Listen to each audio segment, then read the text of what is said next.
കഴിഞ്ഞ ദിവസം ഉക്രൈൻ റഷ്യക്ക് നേരെ നടത്തിയ കനത്ത ആക്രമണത്തിൽ 100 റഷ്യൻ സൈനികർ കൊല്ലപ്പെട്ടിരുന്നു. അന്ന് തന്നെ ഏവരും കരുതിയതാണ് റഷ്യ ഒരു വലിയ തിരിച്ചടി നൽകുമെന്ന്. അതിന് തൊട്ടു പിന്നാലെ ഇപ്പോൾ കിഴക്കൻ ഉക്രൈനിലെ ലുഹാൻസ്ക് എന്ന് പറയുന്ന ഒരു സ്ഥലത്ത് ഒരു ഹോസ്റ്റൽ കെട്ടിടം ഈ റഷ്യയുടെ തിരിച്ചടിയിൽ പൂർണ്ണമായി തകർന്നിരിക്കുന്നു. 18 പേർ കൊല്ലപ്പെട്ടിരിക്കുന്നു. കൊല്ലപ്പെട്ടതേറെയും കുട്ടികളാണ്, പെൺകുട്ടികളാണ് എന്നാണ് ഇപ്പോൾ ഉക്രൈൻ പറയുന്നത്. എന്നാൽ റഷ്യ പറയുന്നത് തങ്ങൾ അങ്ങനെ ആക്രമിച്ചിട്ടില്ല, ഒരു സൈനിക താവളത്തെയാണ് ആക്രമിച്ചത്. കാരണം ഇതിനടുത്തൊരു സൈനിക താവളം ഉണ്ട് എന്ന് നാട്ടുകാരും പറയുന്നുണ്ട്. ഏതായാലും ഒരു തിരിച്ചടി തുടങ്ങിയിരിക്കുന്നു എന്ന് തന്നെ നമുക്ക് പറയേണ്ടി വരും.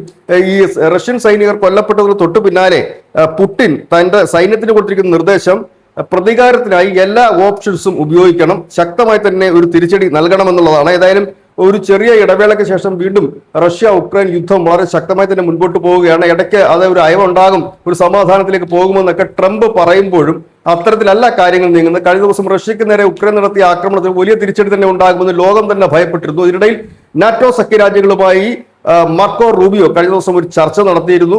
പോളണ്ടിലേക്ക് 5000 സൈന്യത്തെ അയക്കാൻ അമേരിക്ക ഇപ്പോൾ തീരുമാനിക്കുകയും ചെയ്തിരിക്കുന്നു. അതിന്റെയൊക്കെ അർത്ഥം റഷ്യ അവരുടെ യുദ്ധത്തിന്റെ പരിധി കൂടുതൽ ഇടങ്ങളിലേക്ക് വ്യാപിപ്പിക്കുമോ, ഒരു ലോക മഹായുദ്ധത്തിലേക്ക്, പ്രത്യേകിച്ച് ഈ നാറ്റോ സഖ്യങ്ങളുമായി റഷ്യ ഏറ്റുമുട്ടുമോ എന്നൊക്കെയാണ് ഏവരും ഉറ്റുനോക്കുന്നത്. ഏതായാലും ഒരു ചെറിയ ഇടവേളയ്ക്ക് ശേഷം രക്തരൂക്ഷിതമായ യുദ്ധമാണ് ഇപ്പോൾ റഷ്യയും ഉക്രൈനും തമ്മിൽ നടക്കുന്നത്. News desk Malayalam.